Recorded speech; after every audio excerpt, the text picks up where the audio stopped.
Hi, everybody. Welcome on in to Ambulance Life, a Paramedic Simulator. We are here showcasing the brand new demo that you can get very, very soon. My name is Troy, and I'm the Director of Community here at Acer Interactive. You may have seen me around on the social media platforms like Discord and voicing all of the different videos we've been releasing for Ambulance Life, but we're very excited to be here today to talk about the game and show off the demo, and I am here with one of the developers, Wolfi. Take it away. Yeah, hi, I'm Wolfi. I'm Technical Art Director and Tech Art Lead on Ambulance Live. And I'm here to answer a few questions about the development process of awesome. Ambulance Live. We're awesome. We're so excited to have you here. We've previously had one of our producers, Aaron, to talk about a lot of the inspiration, but we also want to hear from other folks on the team, such as yourself. So one of the things that we're doing here at Acer Interactive, for those who don't know who we are coming hot off the heels of the success of Police Simulator, Patrol Officers, but we also have a couple of horse games under our belt, and now the next in line is Ambulance Life, a Paramedic Simulator. So what we're doing here at Acer, we've had a community team for about a year now, and I've been really hard at work behind the scenes building a new tradition at Acer of radical transparency and collaborative development with all of our community members. So what that means is being dreadfully honest for good and for bad when it comes to all of our projects and what we're doing.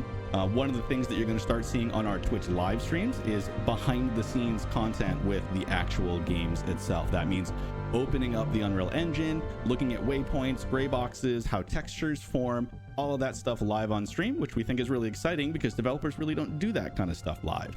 So that's going to be coming soon. But also, if we make mistakes, we're going to own up to it.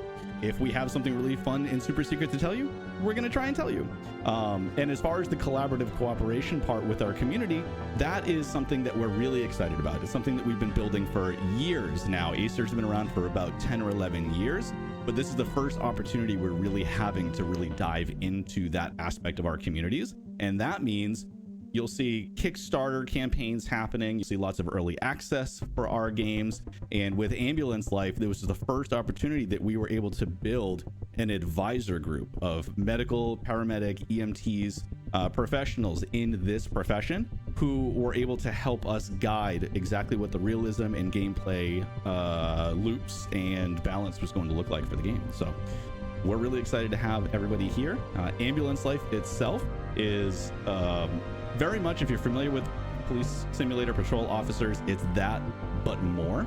So we took everything that we learned over the last 4 years of that game and kind of upped the ante to the next level. So Wolfi, why don't you talk a little bit about what the inspiration behind Ambulance Life, a Paramedic Simulator, was for Acer? Certainly, yeah. The thing after Police Simulator is that obviously you're looking for the next project to do. And when we thought about that, like the time just seemed right for us, especially with all the new tech coming up like MetaHuman, Unreal 5, Lumen, Nanite, all of that stuff. It seemed like it became much easier to do like super polished games. And since we also had a few paramedics in the team, it just made more sense to make a game where it's also important to like showcase the matter of the job in a proper way. So it just seemed like a good fit. Also, there is not really a paramedic game out there, and a good one. And we just felt like filling that gap. Yeah, it was something that I know the team was looking at really heavily, where there are lots of emergency response games out there, but they really seemed to focus primarily on either the transport aspect of the job or the treatment aspect of the job. And so with having paramedics on the team, it seemed like a really good opportunity to marry the two and make a game that was just more. And I think that it's just incredibly well done, as you guys have Welcome to San Pellicano. Yeah, it's also like this place is home to some of the world's finest EMTs, like on the visual aspects. and you are about to join us. Let's get something started. that we really wanted to get into, like the drama, You've been assigned to the downtown. whole feel of being a paramedic, It's busy and the pressure chaotic, that you but feel. This is where we excel. Your job, and I think as people play the demo, they're really going to understand that pressure, especially towards the end. A little bit of a teaser. But I think that the balance between realistic experiences in the profession and fun and engaging gameplay were something that was really finding that sweet spot was really difficult. But I think when you found it, you knew that you found it right away. And I think that there are definitely some differences between this and Police Simulator. Police Simulator has that multitask option where, for example, you're taking care of an accident, and then all of a sudden there's somebody trying to jack a car right in front of you, and so you can pause what you're doing and go there and take care of that and then come back to the accident. There really isn't that opportunity when you're a paramedic, because you are focusing solely on the patient that you are taking care of in that moment. So the gameplay is a little bit different, but I think that the realism and realistically the blood, the realistic wounds, all of that really played an amazing factor into making it an engaging game. So this is the very first level of the demo where it's really a tutorial, and we have Angela, which is one of our AI partners here, explaining the ropes, basically showing this brand new paramedic what life is like here as a paramedic in San Pelicano. Don't worry, I will assist you every step of the way. So which scalability settings do you play on? Let's see. I have specifically, I'm doing 0.8 UI scale, and also 87% resolution scaling. I think like in the final game, we're going to have like, I think visually really looking forward to when the final game is out, because we're still working on it, of course, like improving the visual fidelity and stuff like that. But it's already looking a little bit better than it does right now in the stream. So yes, and I have to scale it down a little bit myself just because I'm recording it and also playing it. But again, we don't have an official date for the game yet. We do know that the official release period, the window, is going to be early 2025. And so folks playing the demo will really have the first chance, besides of our playtesters, to experience what this game is all about. This demo is really great because I've played it multiple times. Obviously, it's my job to. But I really enjoy playing the game because this demo specifically has so much variability in it. You could play it 3 separate hours and you've had completely different cases, except for this very first opening case. I mean, in terms of that, let's talk a little bit about the callouts, Wolfi, because we have a really amazing generative system that helps build out what a random callout might feel like for the player. So why don't we talk a little bit about that complexity? Yeah. So it's actually like more of a mixture. It's not purely procedural, because when you play purely procedural games, they tend to make the game not feel like genuine in the end, right? It doesn't feel like it belongs sometimes, and everything is just random. So we opted for a more like a guided approach. Our callouts are, so from the general setup, our designers can set up the callout whichever way they want. Like they can place objects, they can place the patients, they can select different templates for the patients, and the dialogue options. Everything is customizable and randomizable, and that means we have a fixed setup for the callouts, or a fixed amount of callout places where the callouts can happen, but they are completely randomized, and that way it's like a balance that we try to strike between content that still feels believable, and on the other hand, a whole lot of variation that you get in the game. And we put a lot of replayability. Yeah, and at the same time, like, things are still like, we put a little bit of love into it as well. It's not just like empty replayability, but it makes also sense, and we put our heart into it. Yeah, the designers did. Yeah. Yes. We're in the anamnesis section of our case right now, and essentially what happens, we've been called from a call out to come to a scene and figure out exactly what's going on. In the tutorial, obviously you're going to get a lot of information ahead of time that you're going to be walked through every single part of the way. But one of the really great things about our simulation games is that you can do the casual mode where it guides you, it holds your hand, there's lots of guardrails, but you can also do the simulation mode. And that is all the training wheels come off and you are just given the game and here you go. Good luck. And we still give players tools to be able to handle that kind of realism and in really depth and complexity, which we'll get into in just a second here. So we're looking at essentially the iPad here. This is the patient protocol. Why don't we talk a little bit about what symptoms look like inside here? These are the pieces of evidence. So what are you referring to? What symptoms are looking like? Or what kind of symptoms you can select? Yeah, so for example, we just went through anamnesis, which was the initial observation of a patient. So it was asking them questions. Had this ever happened to you before? Can you tell me details about what happened? Are you on medications already? Because all of that will inform your interim diagnosis when you get to that stage. Now that we've inspected the patient physically and asked them all the questions we have, this is our list of symptoms. Yeah, exactly. Like like after the examination, this is basically it's a guidance feature, right? We want to make sure that when you play the game as a non-paramedic, you still get a little bit of guidance what to actually do, and that's what the whole diagnosis is about. Because as you might know, it's not the job of a paramedic to make a diagnosis for a patient, but we still went with it because it gives us the opportunity to just communicate to the players what to do next. And so the idea is that after you collected all of the evidence, you can select a category or a diagnosis of what possibly could have happened to that patient or what his condition is. And after you did so, you get recommended steps in the treatment section that tell you exactly what to do next. But you mentioned it before, right? The training wheels. The way we hope that players will play the game in the end is like really without all of those guidance features, without the diagnosis, because it makes every decision matter in the end much more. You're not like just following the procedure, but you really have to think for yourself, right, and learn how all of those things are connected. And there's a little bit of the player agency that was added in there as well, because originally there were like X number of this medication that you had on staff, X number of bandages that you had in the vehicle. But eventually that was all taken away because you have the ability as a player to make any decision you want based on the information you have. And sometimes that's correct, and sometimes it's very much not correct. For instance, Adriano, our community manager, was playtesting very early on, and he did not ask a patient if there were any existing medications that the patient was using. And when he administered morphine, he ended up killing the patient because he didn't ask all the questions that he could have, and there were some side effects. For now, there are 3 key vitals we should worry about: oxygen saturation, heart rate, and blood pressure.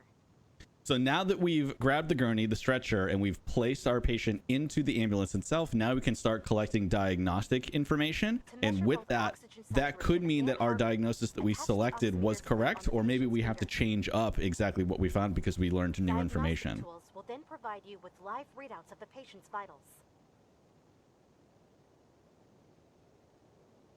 So this is our tool bag. We have quite a few tools available. These unlock over time through the progression system, which also means that you may get callouts that require some things like maybe blood sugar levels that you're unable to address yet because you haven't unlocked them. So in those situations, you have to do the very best you can to stabilize your patient and then transport to the hospital as soon as possible and as efficiently as possible.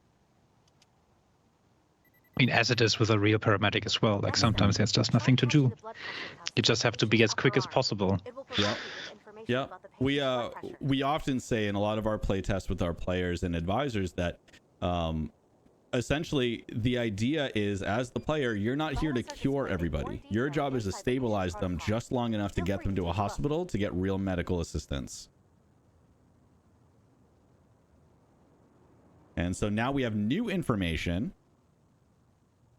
And it looks like the original diagnosis that we picked was correct. And that was because of the guardrails. Essentially, all the symptoms kind of add up to a magical formula in the back end. And it gives you, based on the information you've collected, this is the most likely category of what's happening with your patient. And then the interim diagnosis, as you select each option, it tells you which symptoms that diagnosis would cover of the whole list. And you're going to see later on, there is a whole scrollable list of symptoms that some patients can have. Some of which you can address, some of which you can't. And one diagnosis may not fit everything, but it looks like what we picked was correct.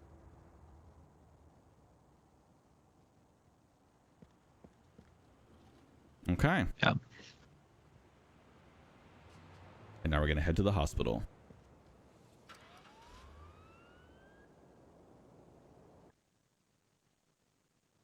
Right in the middle of the district. Very easy. All vitals seem to be within their normal range, but this patient is clearly unwell.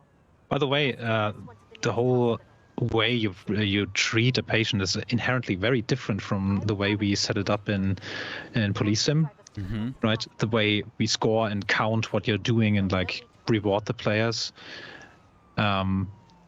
Because in what we decided for in Sanka in Ambulance Sim is that we want to score the players for what the result of your call out is.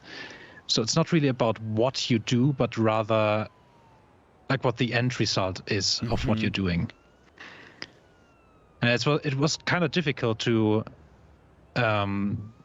make sure that players still understand what they are supposed to do, especially coming from Police Simulator, because in Police Simulator, right, you have a list of things to do, but here it's just like bring the patient to the hospital in an as good condition as you can possibly manage, and that was very interesting as a challenge as well, because guidance-wise, it makes things much more difficult. Yeah, in Police Simulator, for example, you get instant notification if you did something correct or wrong. You earn CP and either lose or gain experience based on the choices that you made. In Ambulance Life, you don't know right away. You'll find out, as we're about to see in just a moment, what your grading score is based on the patient that you took care of, and that takes a whole number of factors into account. How quickly you actually got to the scene, how correct you are, how open and inclusive your observations were, how correct your diagnosis and ultimately treatment were, and then how quickly and efficiently you delivered the patient to the hospital. And so if we open up the handbook here, this is kind of what players, this is like, I think of this as like the Bible. This is everything you need to know about how the game plays, but not only that, you have all the conditions. So extreme stress, these are all the different evidences that you will see from somebody that is exhibiting extreme stress. And of course, it won't be all of these. It might be some of these. Other symptoms also have some of these same. So there's a lot that you can take into account. These are all the individual tools that we have access to. We have all the different vitals that you can monitor for your patients, and then specific evidence. A lot of this is maybe you'll find something on the ground that'll help inform your decision about what's going on. You find maybe pills on the ground or bloody pliers near an electrical box. So there's lots that goes into it. But when you turn off all those guardrails and those training wheels come off, this is really going to be how players will start memorizing exactly what different symptoms could be. All right, Angela, we know. Okay, so now we've unlocked a little bit more, and we'll expand the unlocks on the side here, and you can see there's quite a bit that we've unlocked now. We have the ability of getting broken ribs as a symptom. You have a house fire call out. You now have the ability of using saline solutions and morphine. So as you continue throughout this one single district, there's so much that you can unlock. But then everything that you unlock, you'll take with you to your next district, and then there'll be even more to unlock. And so the game gets more convoluted and complicated and robust the longer that you play. So what would you say is your biggest challenge for the team when you were building out Ambulance Life, or at the very least even planning it? Yeah, so in hindsight, we are almost through, right? In hindsight, I would say the most complicated or the most challenging thing about that game was to simulate the behavior of a patient and the vitals of a patient, and make sure that like everything is balanced, right? We have all of those vitals, all of those different tools, all of those different things that can happen to the patient, and it all needs to work out in the end, right? It all needs to have the right pace for the players. And that was extremely challenging because it's also very difficult to assess in the end how things were connected, because it's not a direct system, right? Things can have references to other things that came before, and everything's interconnected, and it becomes super complicated to debug. So I would say that is definitely one of the most challenging things, besides maybe also the animation part. Right. making sure that all of the animations work with patients of different height, with patients with a different body size, with different ages. Like everything's different. Everything needs to work together with player characters with different height. Everything is super dynamic that we build, and that is definitely a challenge for our animators and also for the tech artists. Yeah, I remember one of the very early builds when I was playing to learn what the game was about when I first joined the company was anytime you go upstairs with the stretcher, the character's arms would stretch out to match so that it would never let go of the stretcher, and it looked like Stretch Armstrong, and it was terrifying and wonderful at the same time. Oh yeah, we had a lot of lovely bugs. The good old eldritch horror. Yeah, real honest. I mean, when you get a game like this that says detailed, body horror is like just the beginning of it. That's just the start of it. So we're coming up now. I believe we have a house fire that was reported. So we're going to be showing up. The police and fire have already been here, and they have identified the patients for us. So we're going to go ahead and stop here. And now that we have multiple victims and multiple witnesses, there's actually quite a few people that we can talk to start learning more information. Let's see if this bewildered cop has any information for us. I didn't see what happened. Nope, she doesn't. Thank you very much for nothing, madam. Thank you for your service. And we can see people here who did not make it. This is indeed not a teen-rated game. So now we have a couple of patients here. We're going to start off with observing right off the bat, and then we'll ask them some questions.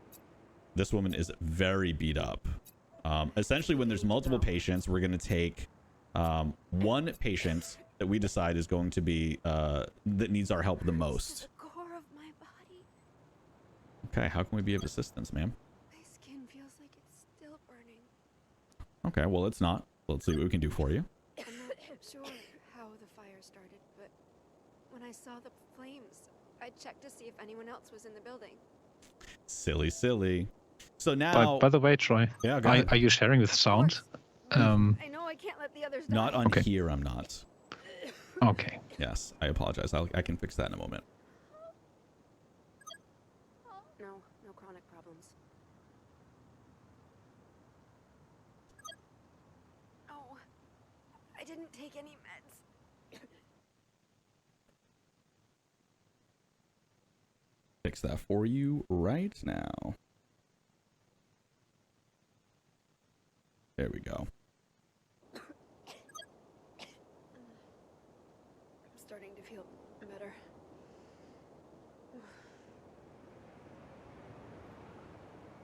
Okay, so we're gonna go ahead and check out what we can do for her. So she has a hemorrhagic emergency, but she also is in respiratory distress. I would say probably the hemorrhagic emergency is probably more relevant. There's only so much blood in the body. Chest, stomach. I'm just in a lot of pain. My lungs.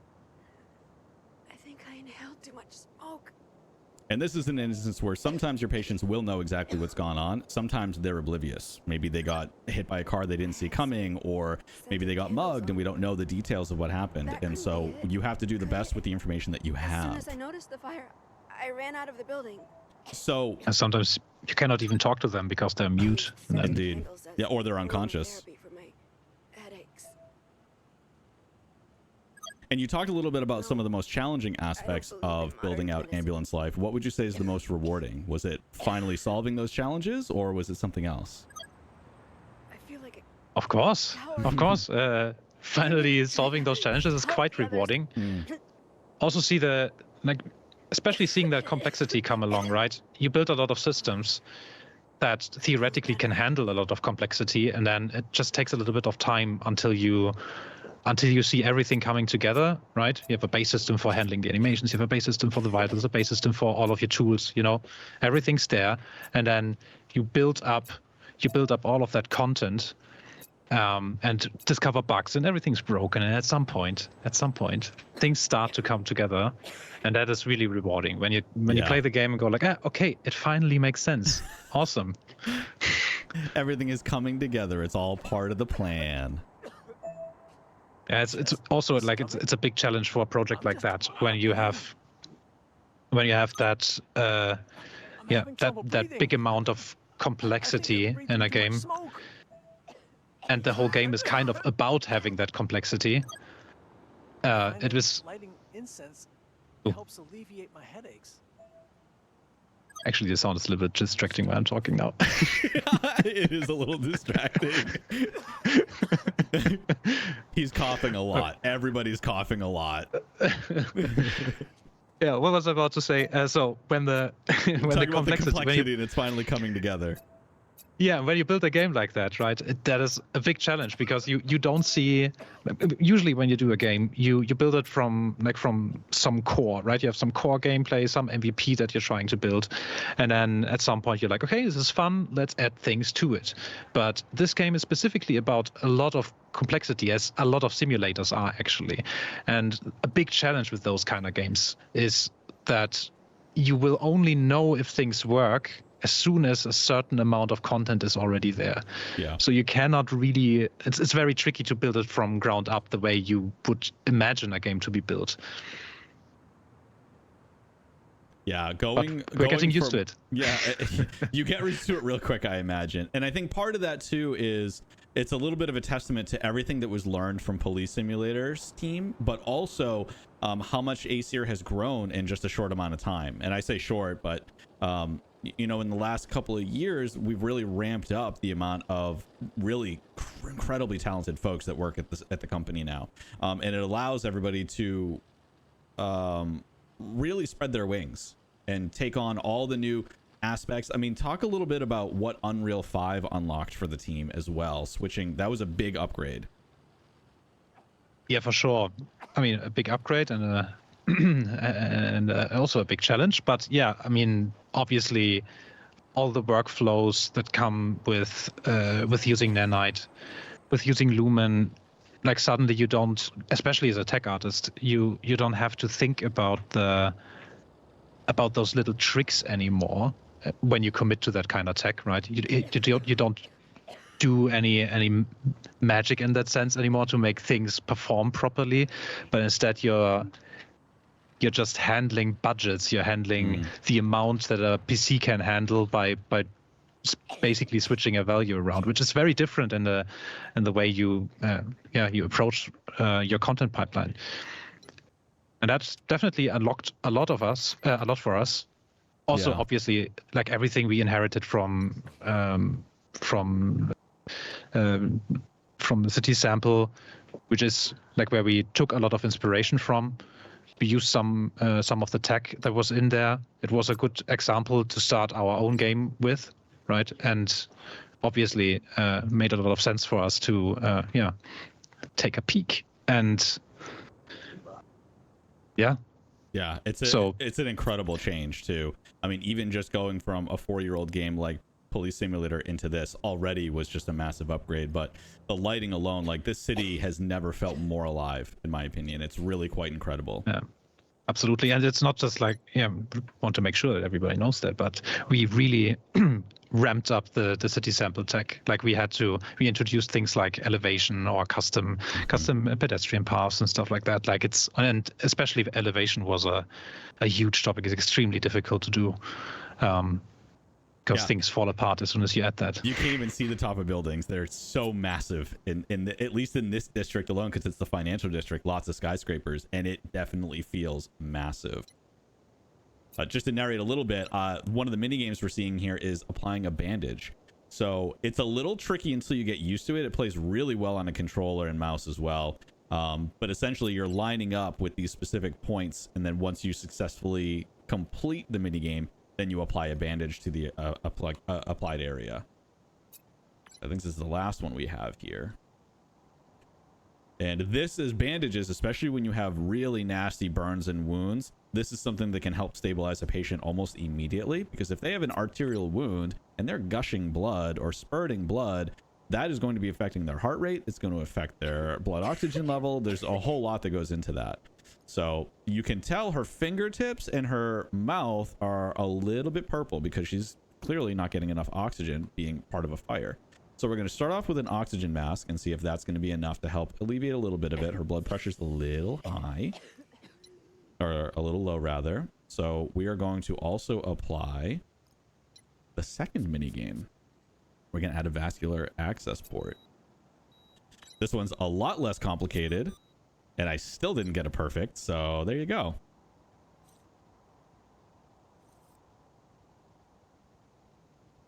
And we'll see if it's correct. We're gonna give her a saline solution, and I think that is about as much as we can do for this patient. But essentially, when it comes down to having multiple patients at a site, your primary goal is to figure out exactly who needs your help the most. So you're going to triage people. You're going to find out every bit of information you can from those patients. You're going to then determine who is at the highest risk and who maybe can wait for the second wave of ambulances to show up. And so you take the most complicated or the easiest one if you want to be that guy and, you know, not progress yourself as much and challenge yourself. And we are going to transport the one that we picked a little long ways here. Look at that. Perfect driving. Everybody complains about my driving in Police Simulator. I don't understand it. I think I'm perfect. You're perfect the way you are, Troy. I appreciate it. Oh, nobody saw that. It's okay. One of my favorite features of the game, which you probably should not use that much, is the drifting. It feels incredibly satisfying to drift around corners in this vehicle, but may not be the best thing for your patient. So use it sparingly, or don't. I'm not your dad. No, I mean, I would say, like, if you're really in a hurry, yeah, maybe you should drift a little bit. Yeah. Maybe take the risk. But Troy's right. If you hit something, your patient's gonna suffer. Indeed. And it's one of the most recent videos that we posted just a few weeks ago was talking about shortcuts throughout the game. And I think that that's a really interesting topic to discuss as well. First, we'll talk a little bit about the progression here, what's happening. So we got an S grade, which is phenomenal. It's the best grade that you can get in the game.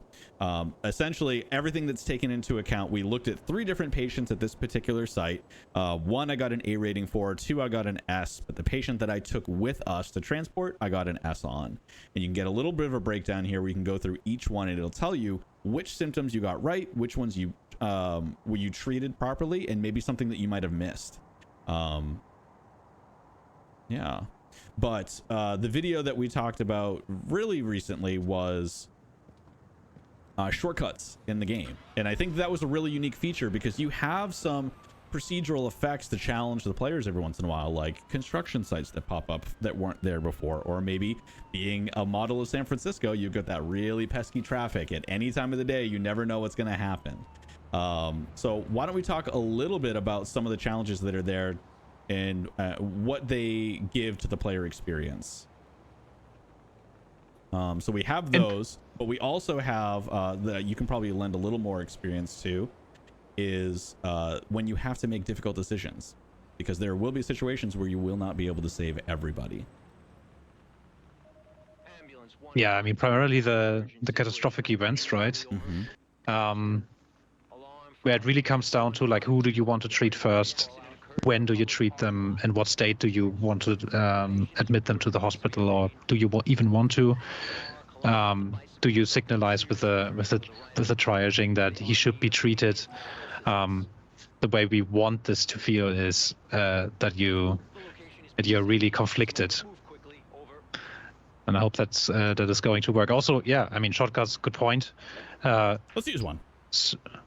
Yeah, exactly. Like, obviously, it's a risk-reward thing, gameplay wise. When you take a shortcut, you might be quicker, but at the same time, you might hit something, and your patient's gonna take the hit. Mm-hmm. And you're gonna get one of those beautiful transport events. That's what they're called, which are being triggered based on the patient vitals. And when you hit something, a patient is gonna get a hit on his vitals, or on their vitals, and then you're gonna get a transport event. You need to decide what to do, or what your partner needs to do, because he's in the back, following your orders. Yeah, we'll be a little rough with the next patient, see if we can trigger one of those, because there are very interesting where I had one instance even recently just trying this demo out where somebody's started to flatline, and it's like, okay, what do you want me to do? Your partner's asking you, and then while you're driving, you make that decision. Okay, let's do CPR. And then by the time we got to the hospital, completely stabilized. So it felt really good. It felt really good to do.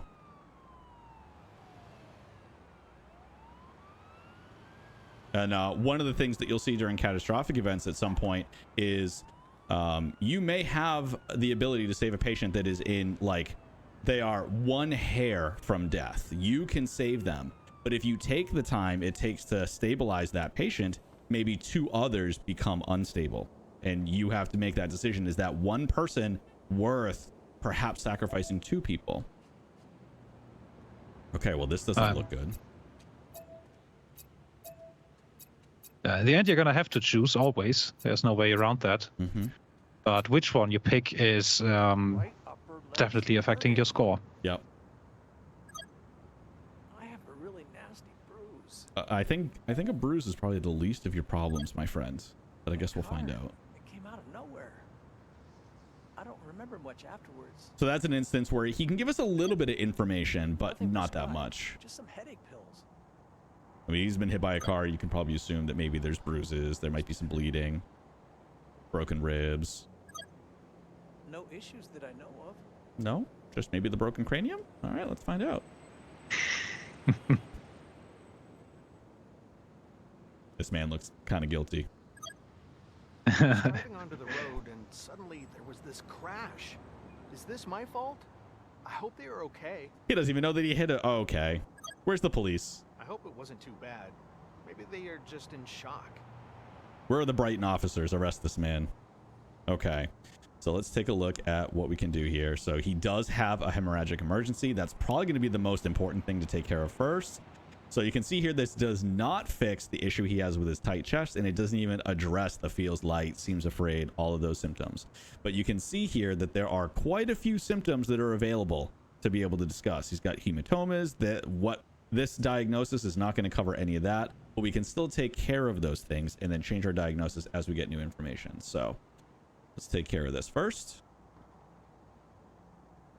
And like I said, we are going to be a little rough, a little bumpy with the ride back because we want to see if we can trigger those transport events. Let's go this way.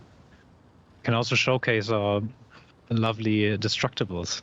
Yes, indeed. Another upgrade compared to Police Simulator. Indeed, everything was a brick wall in Police Simulator. In this, not so much.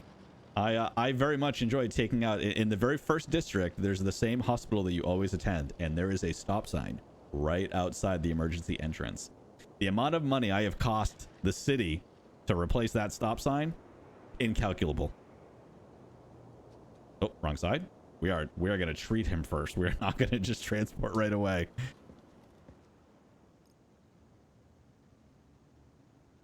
And there's also some first aid you can do on the scene, Wolfi. Why don't you talk a little bit about that? So not only can we treat inside the ambulance, but we have some power to do elsewhere as well.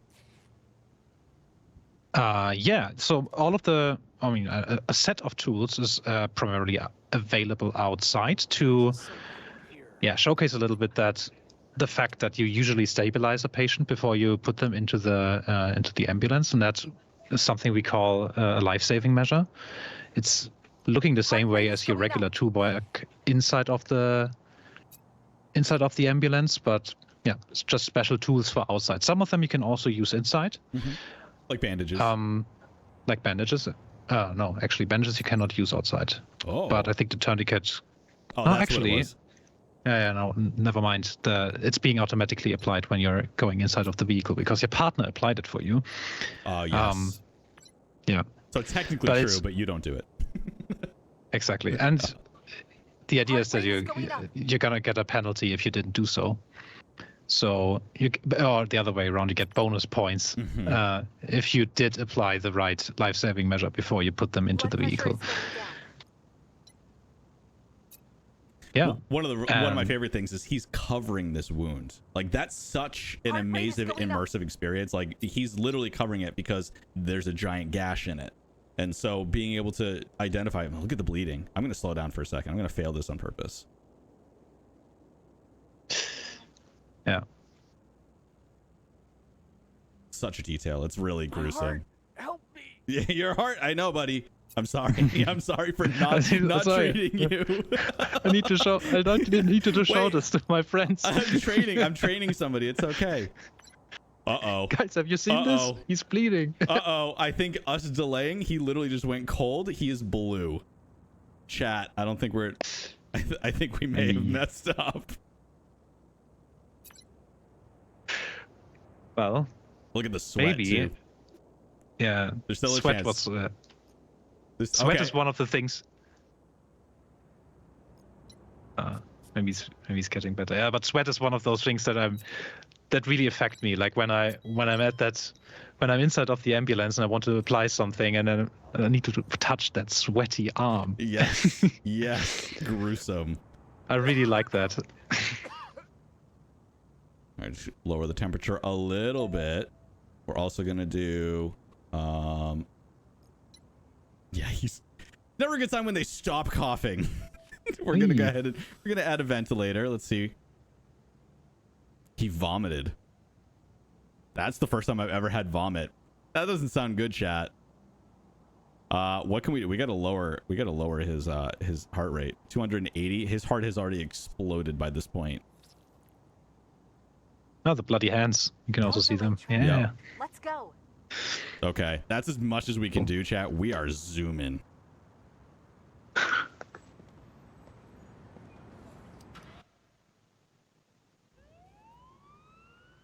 We're gonna run over his bicycle. Thank you very much. Have a great day. It doesn't need it anymore. I don't think he's gonna ever need that bicycle again. I'll be honest. Yeah. Well, that's one thing one aspect of developing a game like that. You tend to become a little bit macabre in the end. Oh, here we go. This is one of my favorite features. Please drive more carefully. Think of our patient. Haha! I love that. Please drive more carefully. Think of our patient. Okay, let's drive a little messy. His heart rate is going down. Thank goodness. Yeah. Levels are dropping fast. You want me to hit that? The bags. Yeah, it's okay. It's okay.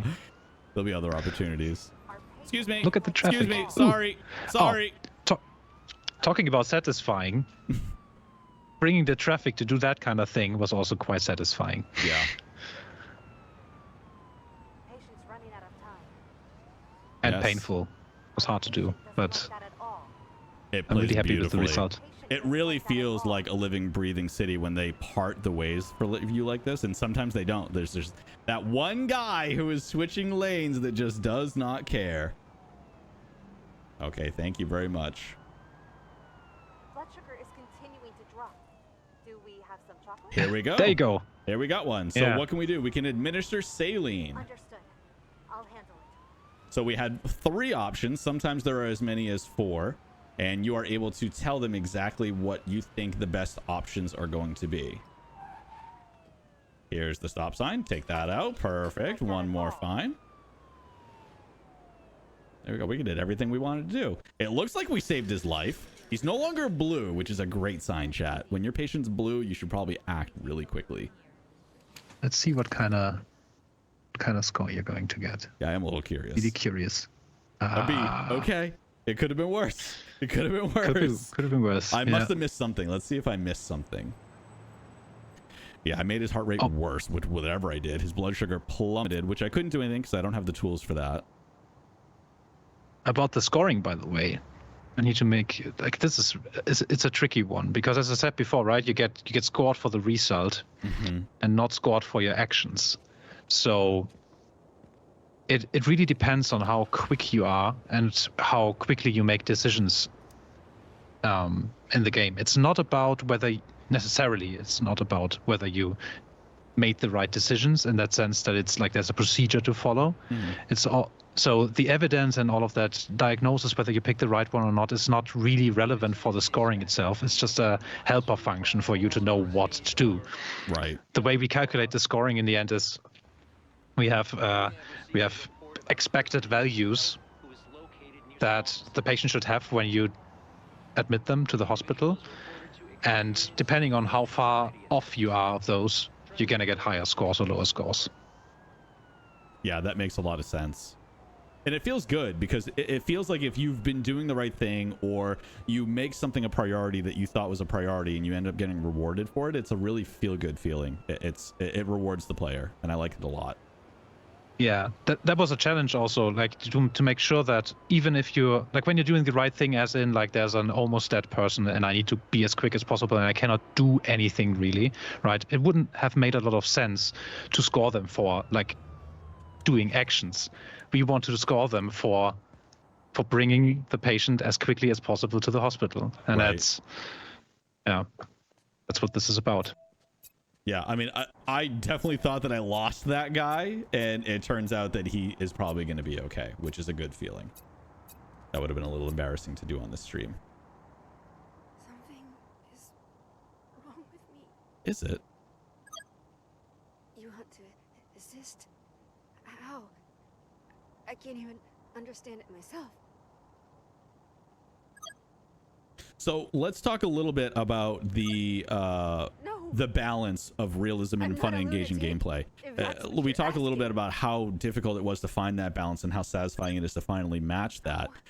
What are some of the things that you forsaken or chose not to add or changed after the fact because you realized it was just a lot more fun to do? I'm starting to feel better. Yeah, I mean, I already brought up the diagnosis, right? So that's one aspect of it. Then, in general, the way that the patient degrades, like obviously, like it's much quicker than you would anticipate, right? You have vitals that go down extremely quickly when you give them medication. But if you would have made it realistic, it wouldn't have made a lot of sense in the gameplay context because you would have to wait for quite a long time, and it's just idle gameplay. Right. So we need to make sure that the pace is right, and we were balancing a few things much quicker. Some of them are also almost like they are in real life, but then there's a little bit of a stretch of truth, if you will, for the measure tools. Right, we just make sure that you get the information that you need in order to make the right decision. If we would have made it as it is in real life, the gameplay would have been much harder. Yeah. Would have been much more boring, more idle, more just waiting for things. I definitely agree. I mean, there's always going to be a couple of changes you have to make just for the sake of making it's a game. It's a game primarily. So, I think there was also, correct me if I'm wrong, I think there was an instance at one point where you thought about maybe refueling and resupplying the vehicle, and that certainly didn't make it to the final game because that just didn't feel fun. Yeah. I mean, we're still playing with the thought, right? So, I mean, I hope we will still be developing that game in the future as well. Right. So, yeah, it's definitely something to think about. Still on the list, I would say, but it didn't have a high priority because you need to also connect it to other things in order for that to really make sense. Yeah.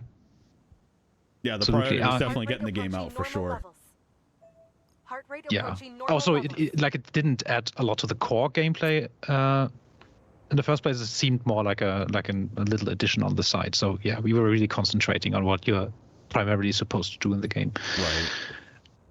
Also, about that topic, realism versus gameplay fun. The guidance that we give the player in the beginning, right, where you have a lot of dialogue and you're being introduced and you get all of those extra UI things that really show you what to do, and also sometimes a little bit of the agency that is being taken away from, like we block some abilities sometimes to make sure that you're really following the steps. The main reason for that is that a lot of the play testers that we tried the game with and were part of our target group just didn't really understand what exactly to do. Fair. We also had a fair amount of paramedics as well in our test group, and those, I mean, it's not a surprise, but they just got more used to it and they were distracted by a lot of those guidance features. But yeah, that's exactly the difficulty, right? You have a few people that don't know anything about being a paramedic, and it would have been a tough call to go like, yeah, here's your handbook, just read the handbook, and then you're gonna know everything. So yeah, that is the balance. Yeah, one of the really cool things that we did here, you could see, is that that balance kind of comes through here, because when we first saw this patient, she had a neuropsychiatric issue. She was having a panic attack. We started treating her, and then she started having a cardiac attack because the panic started actually affecting her heart rate. So then when we actually administered lorazepam, now suddenly there's almost no issues with this. So we don't even need lights when we're transporting this patient at this point. And that's a really good feeling because we did everything that we really humanly could have for her, and everything is just working out really well. All right, well, you're not going to let me in, so I'm going to go this way. Don't walk in front of me. Don't walk in front of me. Don't walk in front of me. Oh boy, thank you. Yeah, the greatest hazard. Most difficult entity in the game. Humans. You can never account for the human element. That's always for sure.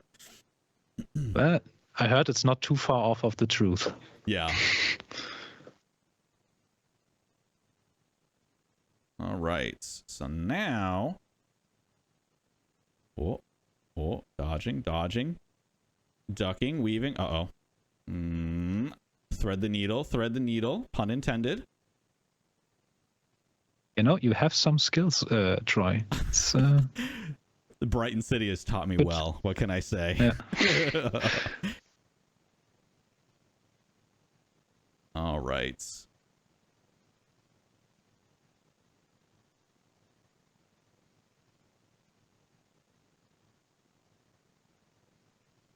All right, fantastic.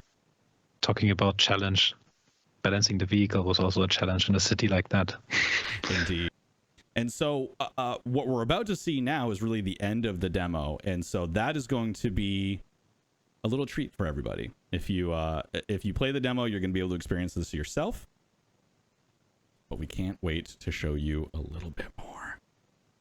So I think really we've covered most of the stuff that I wanted to bring up today. I mean,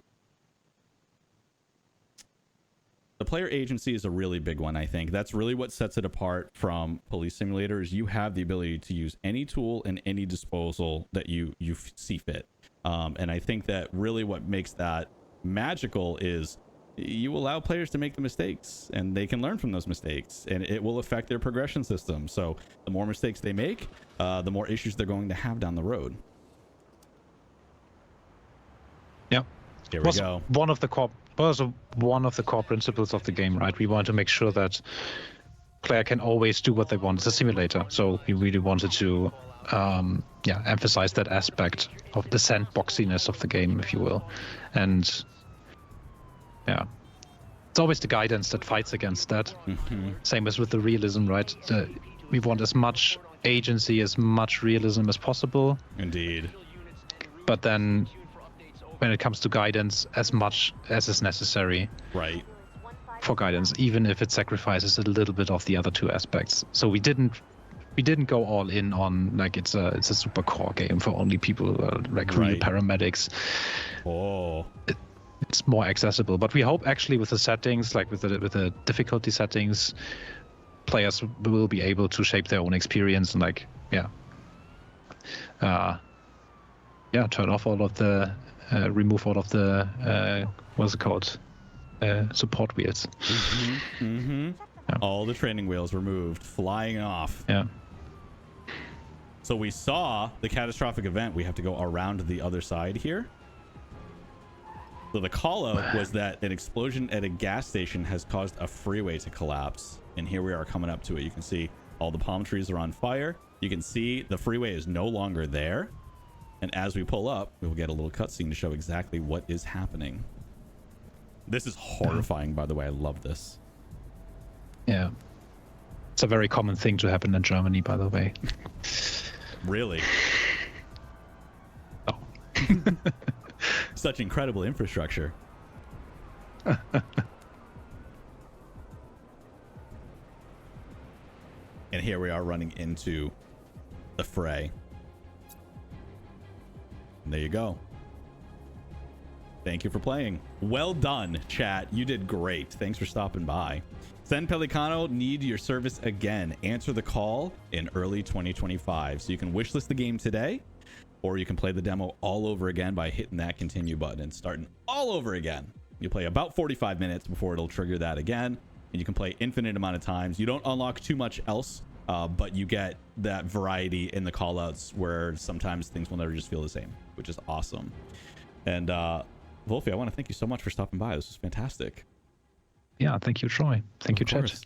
And everybody, make sure that you stop by our Discord at discord.gg/Acer Interactive. You can see it right below in the bottom there. That's where all the conversation is happening. Of course, we have social medias. We have the Ambulance Sim on all of your favorite social media accounts. We also have Acer Interactive. But if you want to be the first one to get any information, Discord is the place to be. We have about 2,000 people in there right now. Half of them are definitely there for Ambulance Life because they launched at the same time, the announcement and the Discord itself. And so any new bits of information there first, and then they go to social media. So become part of the conversation. Please wishlist the game and play the heck out of this demo. I can't wait to see you guys playing it on stream. That's it, guys. Thank you so much. Have a good day.